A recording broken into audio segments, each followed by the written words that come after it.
हे काय सांगतेस? पण कसं काय? तुला तर समीरने पोहोचवलेलं ना हॉस्पिटलमध्ये. समीरने नाही, यांनी पोहोचवलेलं. यांनी लिहिलेलं तिथं समीरचं नाव, कारण त्या दिवशी ते घाईत होते. डिवोर्स होणार होता ना त्यांचा त्या दिवशी. हो ना सर? मग समीर असं का खोटं बोलला? तेच तर ना बाबा, तो एवढं मोठं खोटं बोललाय.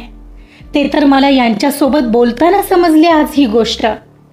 आणि एव्हाना दरवाजात पोहोचलेल्या समीरने त्यांचं संभाषण बाहेरूनच ऐकलं.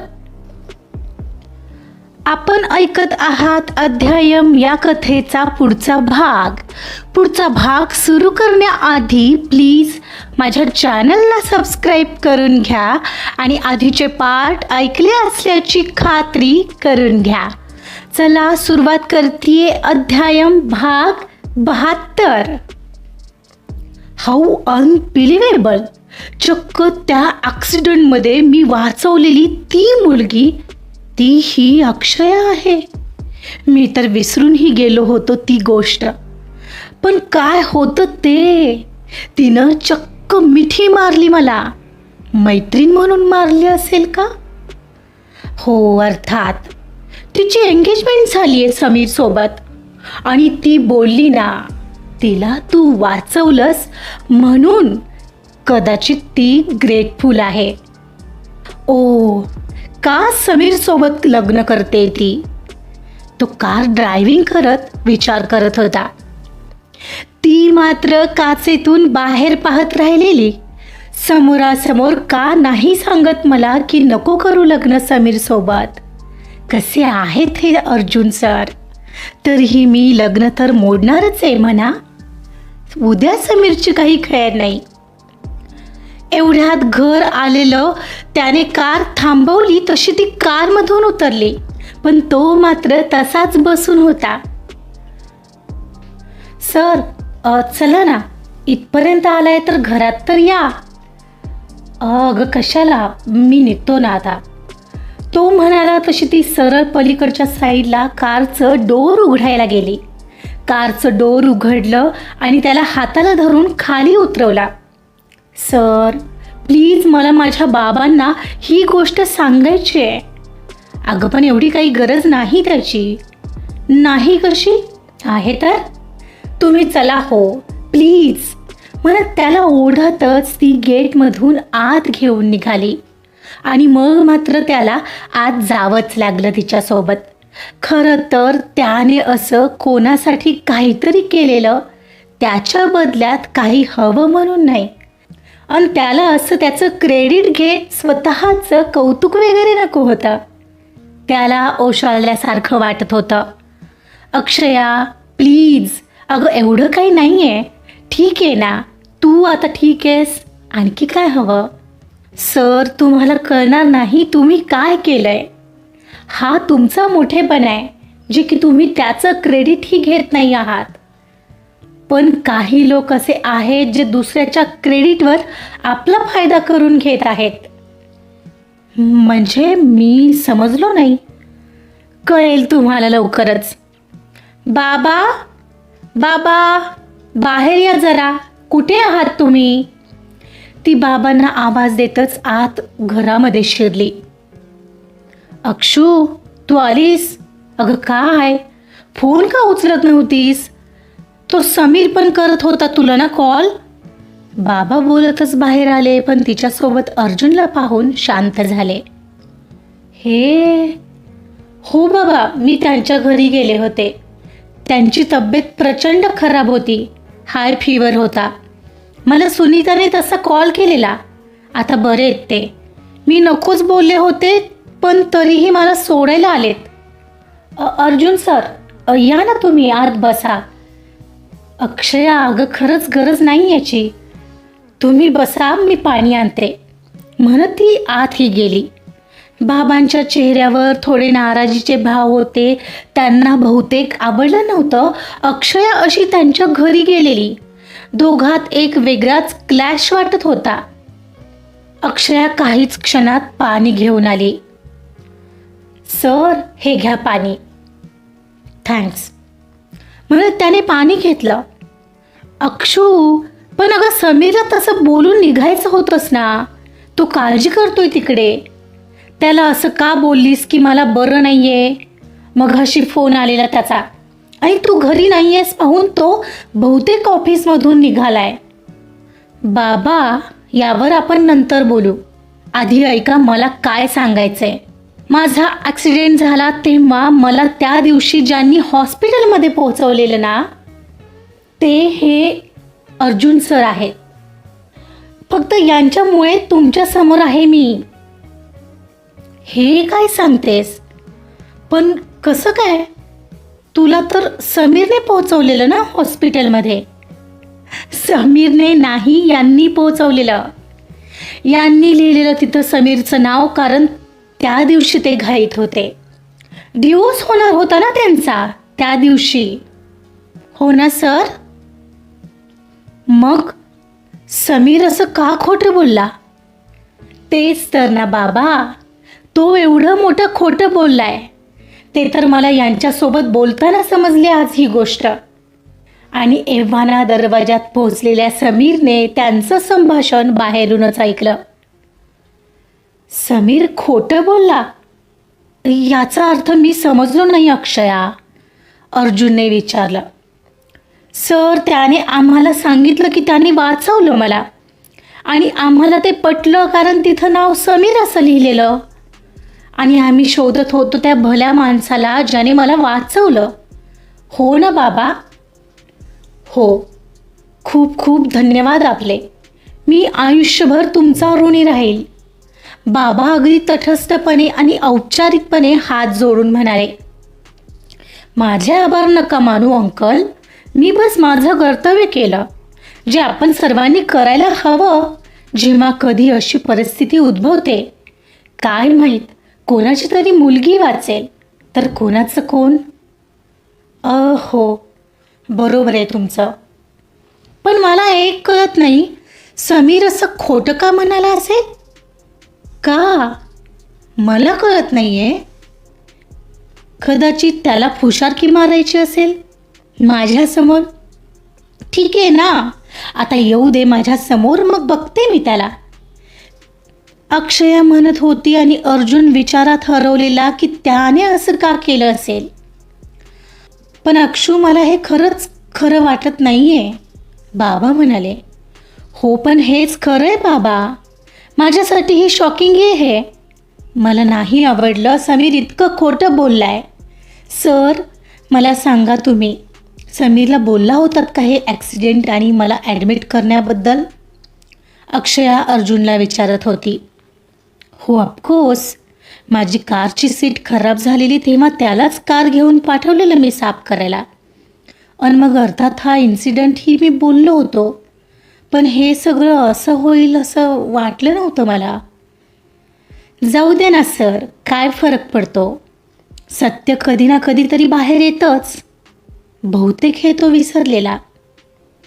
समीर आता तिथं एक क्षणभरही थांबला नाही. सरळ आल्या पावली परतला, अगदी कोणालाही काहीही न कळता. सर, तुम्ही बसा, मी तुमच्यासाठी कॉफी बनवते. अक्षया, नको, मी निघतो आता. जाता जाता ऑफिसमध्ये एक चक्कर टाकावी म्हणतोय, मी येतो. तो सरळ उठला. सर, ऑफिसला नका जाऊ आता. आजचा दिवस आराम करा. तुम्हाला सकाळी खरंच खूप ताप होता. प्लीज ऐकाल का एवढं? ओके. येतो अंकल. अक्षया, चल बाय म्हणत अर्जुन तिथून बाहेर पडू लागला. सर आलाय तर कॉफी तर घेऊन जा ना, ती त्याच्यासोबत बाहेर पडत त्याला म्हणत होती. नको अक्षया, प्लीज, मी येईन कधीतरी नंतर. सर, आता निघतो. आणि ऑफिसमध्ये नाही जाणार आहेत हा सर तुम्ही? अक्षया अगदी हक्काने म्हणत होती. ओके ओके, नाही जात म्हणत तो स्मित करत कारमध्ये बसला. सर, घरी पोहोचल्यावर मॅसेज करा. हो, ओके, बाय, तो म्हणाला आणि त्याची कार काहीच क्षणात नजरेआड झाली. अक्षया कार गेली तरीही तिथेच थांबलेली. अर्जुनबद्दल आता तिला आणखी रिस्पेक्ट जो वाटत होता. इकडं बाबा दरवाजात उभे होते. अक्षयाचं त्याला असं काळजीने विचारपूस करणं, त्याची काळजी घेणं पाहून त्यांना एक वेगळीच असूया वाटत होती. आणि ती खरंच त्याच्यावर प्रेम करते हेही तर स्पष्ट कळत होतं. अक्षया काहीच वेळाने घरात आली. पाहते तर बाबा कोणाला तरी कॉल लावत होते. समीर बेटा, कुठं पोहोचलायस? घरी यायला निघाला होतास ना? मला जरा बोलायचंय तुझ्याशी. हो अंकल, पण ते जरा एक महत्त्वाचं काम आलेलं, सो मला जावं लागलं. अरे अक्षया आली आहे घरी. तिच्या सरांच्या घरी गेली होती ती. त्यांना बरं नव्हतं ना. बाबा एक काम करतो, मी तुम्हाला नंतर कॉल करतो, आता जरा बिझी आहे मी, म्हणत पलीकडून एकदम फोन कॉल कट झाला. बाबा तुम्ही त्याला कशाला सांगत बसला एवढं सगळं, तेही फोन करून? कारण मला खरं कळायला हवं ना, नक्की खोटं कोण बोलतंय आणि तो खोटं बोलला आहे तर का खोटं बोललाय हे मला जाणून घ्यायचंय. बाबा असं खोटं बोलणारे लोक कबूल होतात का? आणि जर त्याने समजा मान्य केलं, हो मी खोटं बोललोय कारण अक्षय मला आवडत होती, तर काय करणार आहात तुम्ही? अक्षयाच्या या प्रश्नावर ते पण गडबडले. तसं असेल तर काय बाबा, मी आता नाही करणार आहे हे लग्न हा सांगून ठेवते. माझ्या मनातून आता पार उतरलाय तो. बाबा मला समीरबद्दल आधीपासून फिलिंग नव्हत्या आहेत, तुम्हालाही माहिती आहे. आणि आता तर हे कळाल्यापासून अजिबातही नाही आहेत. पण तुझे सर खरं बोलत आहेत कशावरून? त्यांनी तुला स्वतःहून सांगितलं म्हणजे त्यांचा हेतू हे तोच असणार, कारण आता तुझं समीरसोबत लग्न होणार आहे. बाबा अहो काय बोलताय? त्यांना ही गोष्ट बोलायची होती तर ते आधीच बोलले असते की नाही? आजच का बोलले? आणि हे ते स्वतः त्यांच्याही नकळत बोलून गेले तेव्हा कळलं मला. त्यांना तर माहीतही नव्हतं बाबा की ती मुलगी मीच आहे. ते तर आम्ही सोबत येताना रोडवर तशीच सेम स्कूटी फरफटत गेली तेव्हा आठवला तो प्रसंग, नाही तर ते विसरूनही गेले होते. आणि हेच खरं आहे बाबा. ओ असे मग आता काय ठरवलेस तू? काय ठरवायचं काय बाबा? समीरला जा विचारणार तर आहेच मी, पण त्याला सरळ सांगून देणारे मला हे लग्न नाही करायचंय, कारण मी नाही खुश राहू शकणार त्याच्यासोबत. कारण काहीच मॅच होत नाही आहे आमच्यात बाबा, काहीच ना. त्याचं वागणं ना वाईब्स. ती हरवत म्हणाली. तिला आठवत होतं कारमधलं दोघांचं बोलणं, हसणं.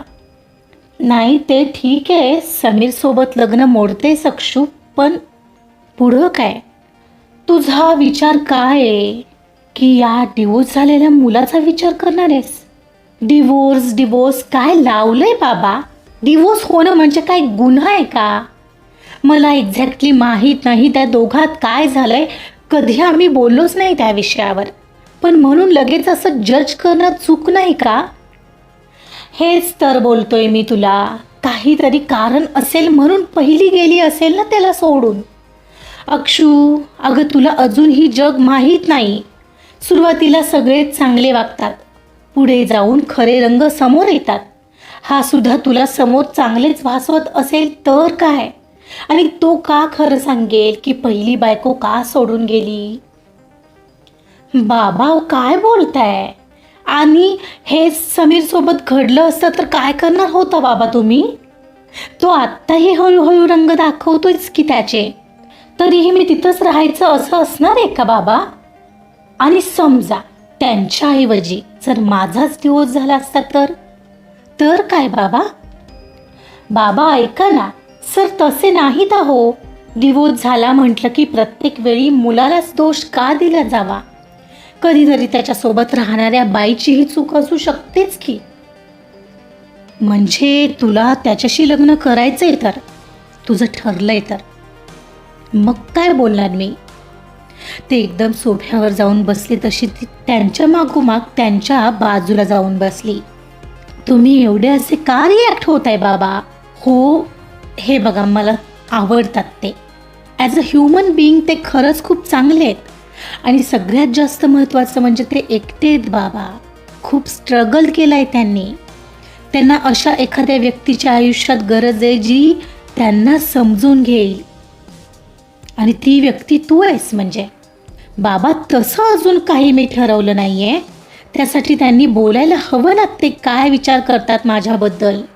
म्हणजे मला माहिती आहे. इनफॅक्ट आजच कळलं मला ते काय विचार करतात. ती किंचित लाजत ओढणीशी खेळत म्हणाली, पण ते सगळं तापात बोलत होते. त्यांनी बोलावं तर आधी असं समोरासमोर येऊन आणि तुम्हालाही मनवावं. तुमच्या होकाराशिवाय मी पुढे जाईन का बाबा? म्हणजे तेच तर झालं ना. तुम्ही एवढे इन्सिक्युअर का फील करताय बाबा? माझ्यावर विश्वास ठेवा. तुम्ही प्रॅक्टिकली विचार करताय ठीक आहे, पण मी जो विचार करते तो त्यांचा स्वभाव पाहू नये. हो, आहेत ते जरा रागीट, पण काय सांगावं, आयुष्यातल्या कठीण प्रसंगांनी त्यांना तसं बनवलं असेल तर. चल, मला चहा प्यायची इच्छा होते, मी जातोय चहा बनवायला. बाबा एकदम विषय बदलत उठले. बाबा काय झालं? मला माहिती आहे तुम्ही मला टाळताय. मी बनवते चहा. नको, बनवतो माझा मी. इथून पुढे मलाच बनवावं लागेल ना. करतो सवय मग आतापासूनच. ते तिचं न ऐकताच चहा ठेवायला निघून गेले. तिला माहीत नव्हतं अर्जुनबाबत बाबा एवढे का इन्सिक्युअर होत होते. या बाबांना काय झाले? आता त्यांना मनवावं लागेल खरं. त्यांचा होकार हा हवाच, आणि तो मी मिळवणारच. आणि आय एम शुअर ते नक्कीच एक दिवस अर्जुन सरांना ॲक्सेप्ट करतील. आता बस अर्जुन सरांनी पाऊल उचलावं. आता उद्या या समीरचा नाही बँड वाजवला तर माझं नाव अक्षया नाही. बाबांचा तेवर अचानक बदललेला कारण अक्षयाला कळत नव्हतं, पण अर्जुनचा विचार करताना ते फारसे इंटरेस्टेड नसायचे. हां, तसं त्याच्यात नाव ठेवायला काही जागा नव्हती ना, दिसण्यात काही कमतरता त्यांनाही कळत होतं. शिवाय अक्षयालाही तर तो आवडत होता, पण तरीही तो डिवोर्सी आहे ही एकच गोष्ट त्यांना खटकत होती. बाकी विशेष असं कारण नव्हतं. तिच्या सुखात त्यांचं सुख आहे हेही कळत होतं, पण हा एक शेवटचा पण होता की जो त्यांना पुढं जाऊ देत नव्हता. अक्षया झोपायला आली तेव्हा बस तिचा अर्जुनचाच विचार करायचा चाललेला.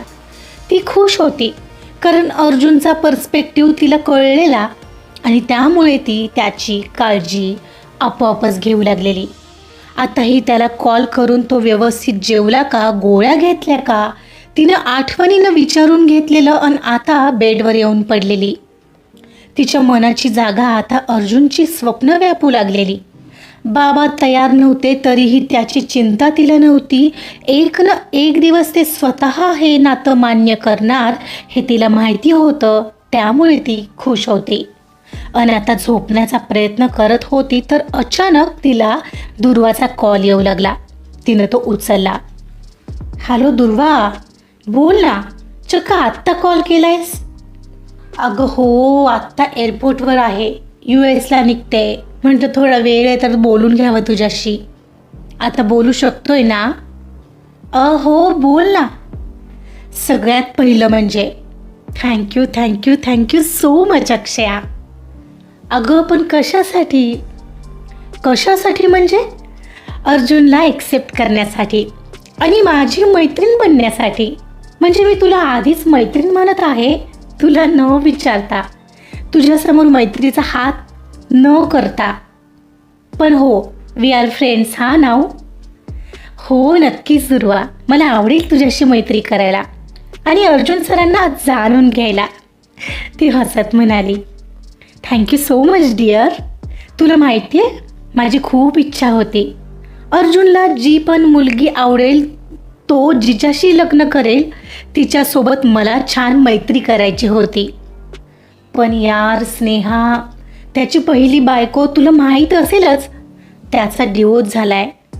खरं तर तिच्यासोबतही मी खूप प्रयत्न केला छान मैत्री करण्याचा, पण तिला माहीत नाही काय प्रॉब्लेम होता, ती माझा द्वेष करायची ग. ओ पण का? म्हणजे कारण काय? अक्षयानं जिज्ञासेने विचारलं.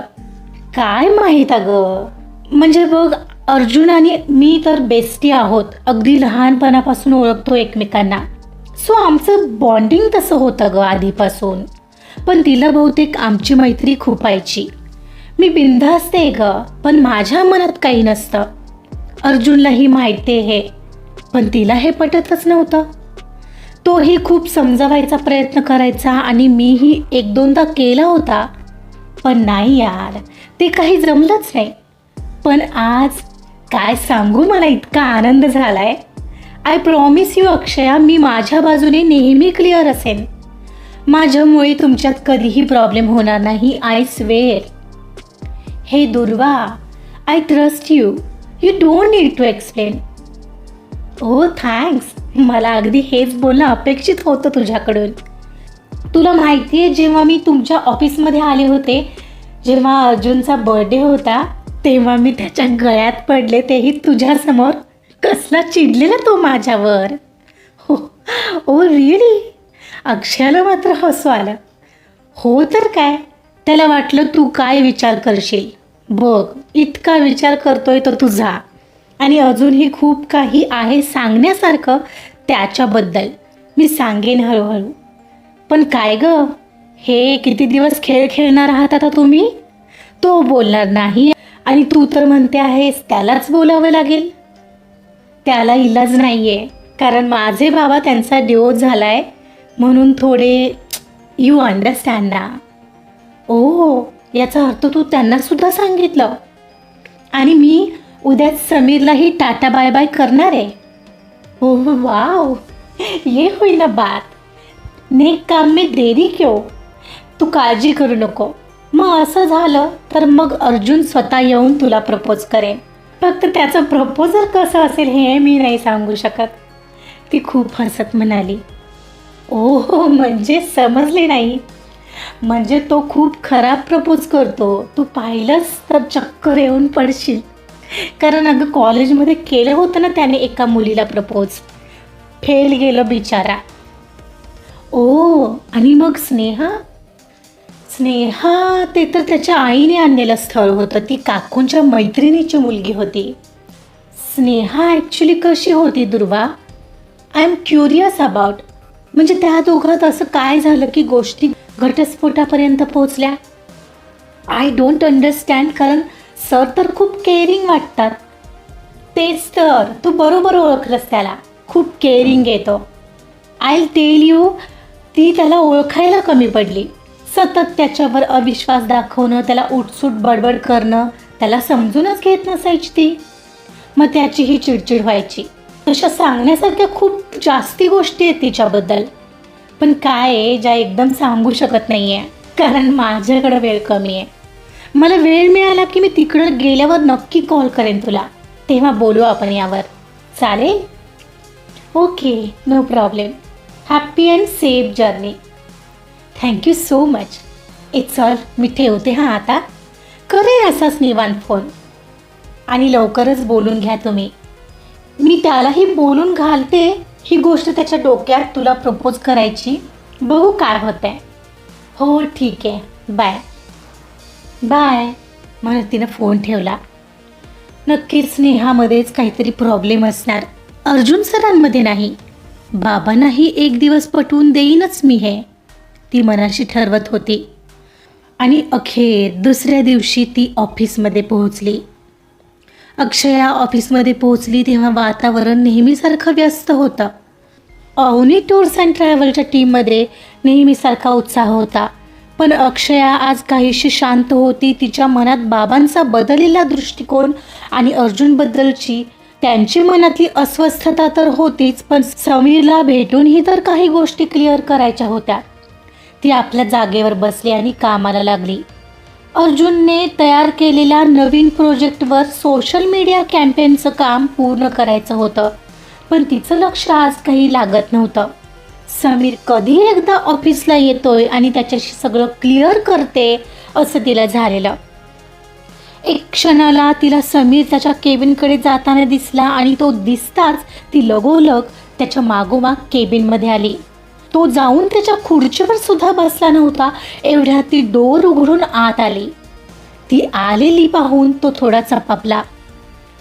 अक्षया, तू इथे आज सकाळी सकाळी? हो, खूप म्हणजे खूप महत्त्वाचं बोलायचं आहे. जरा वेळ आहे का? वेळ नाही आहे अक्षू, सर येतील आता इतक्यात. काल त्यांची तब्येत ठीक नव्हती ना, म्हणून ते आले नव्हते.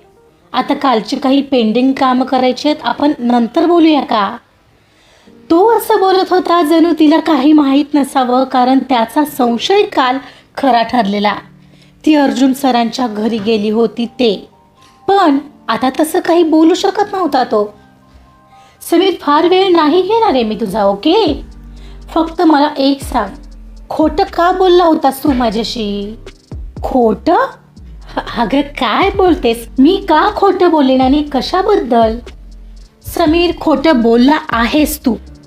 तू मला आणि माझ्या बाबांना खोटं बोललास की त्या दिवशी ॲक्सिडेंट झाला तेव्हा तू मला हॉस्पिटलमध्ये पोहोचवलं, जे की तू नाही अर्जुन सरांनी पोहोचवलं होतं.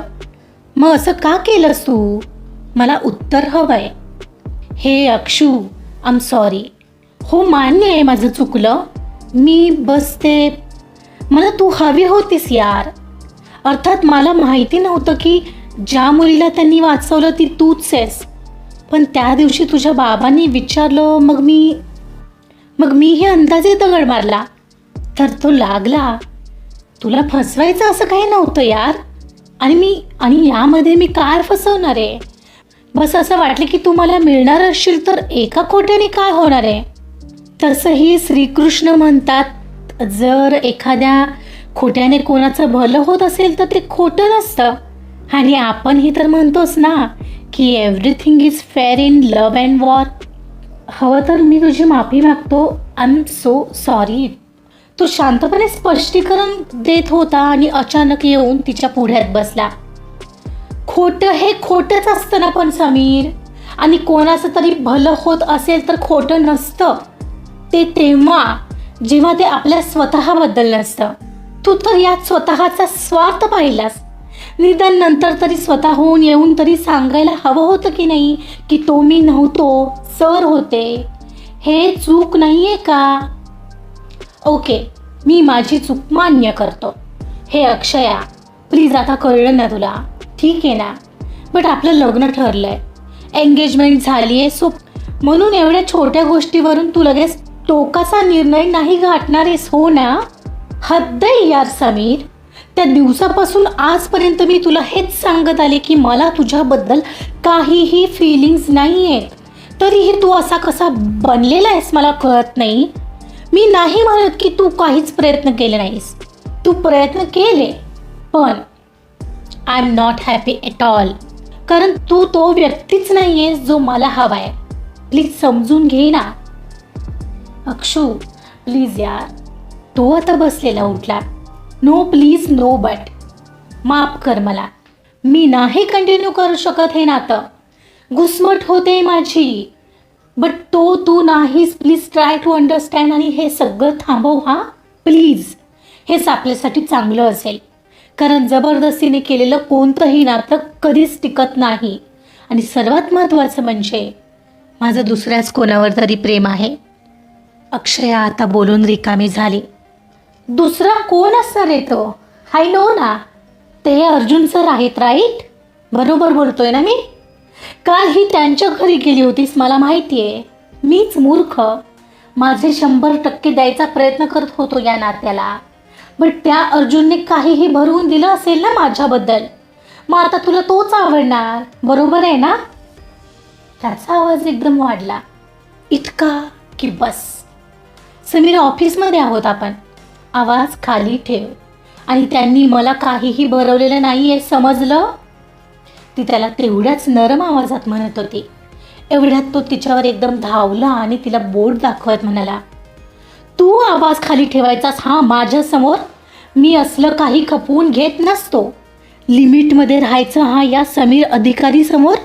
आणि तू काय टाईपची मुलगी आहेस ना ते मला आता चांगलंच कळलं आहे. काय टाईपची आहे रे मी? ऐकून घेते म्हणून काहीही बोलायचं नाही हा माझ्याबद्दल समीर. मी तुझ्याशी नीट बोलते अजूनही. आणि काय रे, तुला काय माहितीच काय आहे माझ्याबद्दल? काही माहिती करायची गरजच काय आहे? आपलं लग्न ठरलं असतानाही तू बिनधास्त दुसऱ्या व्यक्तीसोबत महाबळेश्वरला गेली होतीस, तेही तुझ्या नवऱ्याचं न ऐकता. इथंच तुझी लायकी कळते. शिवाय एवढं होऊन काल त्यांच्या घरी गेलीस, जो तुझ्यावर ऑलरेडी खराब नजर ठेवतोय. तू ना एक नंबरची फालतू मुलगी आहेस. ॲक्च्युली म्हणजे तुझी लायकीच नाही आहे माझी बायको होण्याची. तुझ्यासारख्या मुलीबरोबर लग्न करण्यापेक्षा तसाच राहील मी, कळलं ना? म्हणजे आता आलास ना लाईनवर? ही तुझी रियालिटी आहे. अरे राहा ना मग एकटाच राहा, तेच बरं पडेल तुला. आणि आता माझ्यापासून दूर राहायचा हा तू? गुड बाय म्हणत ती सरळ त्याच्या केबिनमधून बाहेर पडली. तिला वाटलं बरं झालं, सुंठी वाचून खोकला गेला. रागात गेलेला समीरने त्याची खरी आयडेंटिटी बरोबर दाखवलेली तिला, पण तिला माहीत नव्हतं तो इतक्यात बाजूला होणार नव्हता. ती आली आणि तिच्या जागेवर बसली आणि तिचं काम करू लागली. तिच्यावरच शिंतोडे उडवून रिकामा झालेला तो, त्याचे ते शब्द तिला आताही त्रास देत होते. ती अक्षरशः थरथरत होती.